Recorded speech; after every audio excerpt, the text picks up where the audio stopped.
Chicken പൊള്ളിച്ചതും പാൽക്കപ്പയാണ്. നല്ല taste ഉണ്ട്.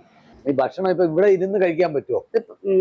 ഇത്രയും ദിവസം നമ്മളിങ്ങനെ ആർക്കും ഇരുത്തി കൊടുത്തിട്ടില്ല. പക്ഷെ ഇനി ഒരു ഫാമിലി ആയിട്ട് വന്ന് ഇരുത്തി കൊടുക്കാനുള്ള സെറ്റപ്പ് ഇപ്പൊ നമ്മൾ ചെയ്തു. അപ്പോഴേ ഇപ്പൊ എന്ത് വിഭവമാണ് ഉണ്ടാക്കാൻ പോകുന്നത്?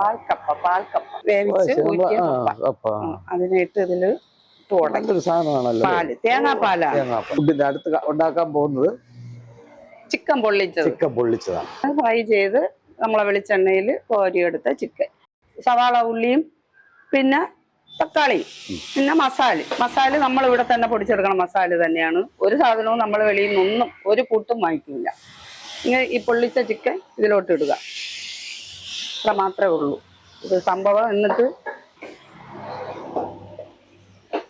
തേങ്ങാപ്പാല്,